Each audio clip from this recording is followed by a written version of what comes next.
Hello and welcome to Inside Tennis Football's practice facility. I'm Ryan Sylvia, joined by Noah Taylor, and we are with VolReport.com on the Rivals Network. And Tennessee's coming off a loss to Arkansas, and they're trying to turn the page to Florida now. And that's not the easiest thing to do when it's an unexpected loss like that. But Tennessee did get some good news this morning, or Josh Heupel shared some good news this morning about Tennessee's injury report. Squirrel White, Brew McCoy, both banged up at the end of that game against Arkansas. He said we'll find out more throughout the week, wait for the injury report on Wednesday night, but that he doesn't anticipate either of them to be season-ending injuries, which of course is good news because there was some skepticism on what those injuries were and how long maybe either of those guys would be out, but kind of up front saying that he doesn't think either are going to be season-ending. Definitely positive news for the Vols.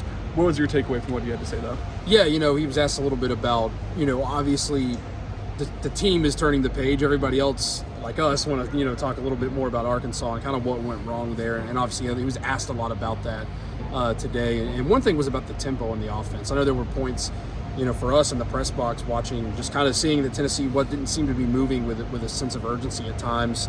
And you've seen that a couple times this year, Oklahoma being a game in the second half. And Josh Heupel talked about, he referenced that Oklahoma game. That was a big discussion point, is why Tennessee didn't seem to be kind of keeping their foot on the gas pedal in the second half of that game. And he said just with the situation, the way that we were playing defensively, we didn't feel the need to, and we did well with that. We did took care of the ball. He said they didn't adjust to that very well in this game on Saturday night, obviously, and it cost Tennessee, I think. But definitely something, he kind of gave us a little bit of insight into why Tennessee's not moving the ball as quickly as maybe they were a couple weeks ago against Kent State. He referenced that game too. He said we did a lot right in that game. We kind of purposely did that against Oklahoma. It kind of fell off for them. And, something that Tennessee's obviously going to have to do going forward, especially now that teams kind of see a little bit of a blueprint of what they can do to slow this offense down. And I think part of that has to do with the offensive line play. If you don't feel like you can protect the quarterback, then you're not going to want to kind of open up that playbook to the full extent. You're not going to want to kind of maybe use tempo as much when you feel like there's maybe some issues on that offensive line. He said, yeah, John Campbell and Lance Hurd, the two starting tackles, they're going to have to play at a higher level, but he also kind of showed some confidence in those guys, said he feels like he has trust in them, he has confidence in them. Didn't sound like he's fully ready to move on from either of them, but he did say, yeah, like they do need to play at a higher level. So that's something that is apparent to Josh Heupel and this Tennessee team. I don't think they're dodging the fact that the offensive line play really the last 2 weeks, but especially against Arkansas, was subpar and something that Tennessee's not going to be able to win with going forward. What are your thoughts on what the players had to say? Yeah, Jacoby Thomas, one of the defensive guys we talked to today, and Tennessee coming into that Arkansas game, it played so well defensively, and you expected that out of the defensive front coming into the year, expected out of the linebackers too. Secondary has played really well too, but there were a couple times where Arkansas was able to extend drives because they were able to find holes in that secondary. And Jacoby Thomas was asked about, the difficulty in this week. You're playing two quarterbacks that bring kind of two different skill sets. Florida seems to be going all in on the two quarterback thing right now. So I think you're going to expect to see a lot of DJ Lagway, who's obviously the more athletic of the two, can run the ball as a threat there. And then Graham Mertz, has had success throwing the ball as well. A couple weeks ago, I know we were able to watch a little bit of that Mississippi State game. He threw the ball well there. Haven't really seen a lot of what they did against Central Florida the other night. But a team right now that seems to be playing a little bit better with that system. So that's something that obviously Tennessee's going to have to prepare for this week. They didn't plan on facing two quarterbacks on Saturday night. Of course, they had to because of circumstances and injuries. 2 games in a row. 2 games in a row, and in both games, you had a guy. Of course, Taylor Green's obviously a guy that can run the ball well too. But Singleton comes in the other night and rushes for a touchdown. That kind of the game-winning score for Arkansas. So a little bit of maybe that helps Tennessee going into this game. The fact that they've had to come in and see two guys that they didn't plan to see. This one, they're definitely planning to see DJ Lagway, and probably a lot of them. Yeah, flipping over back to the offensive side of the ball, Dane Davis talked to us. He played a handful of snaps in relief for John Campbell as they kind of traded off around halftime and in that second half. He talked about Tennessee's seen a bunch of different looks. So it's not like they haven't seen the 3-man fronts that have been plaguing them this year. So to him, it's not like, you get caught by surprise. It was a surprise. They didn't expect Arkansas to come out in a 3-man front when they're usually in a 4-man front.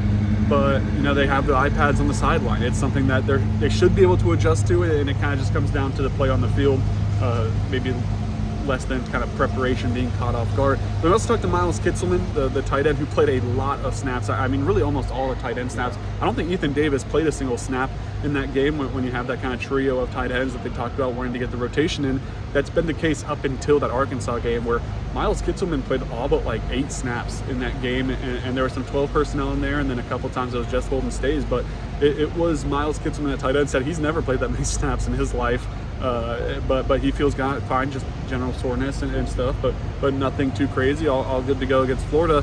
But then he also kind of went on to talk about what happened in this practice facility today, the first time back since the loss and the first time coming off a loss this season. And he said the message was like, okay, Tennessee loses, but all the expectations, the goals, the dreams that this team has, which is to win a national championship and an SEC championship, are still on the table. It's just one loss. I feel like if you go 10-2 with this schedule, even if one of the losses is to Arkansas, you should be a playoff team. If you go 11-1, you're probably in Atlanta playing for an SEC championship game, and then you either have a chance to earn that bye in the playoff or at least host a playoff game. So Tennessee has put themselves in a spot where there's still a lot to play for going forward, and it seems like that's kind of been something the team's talked about.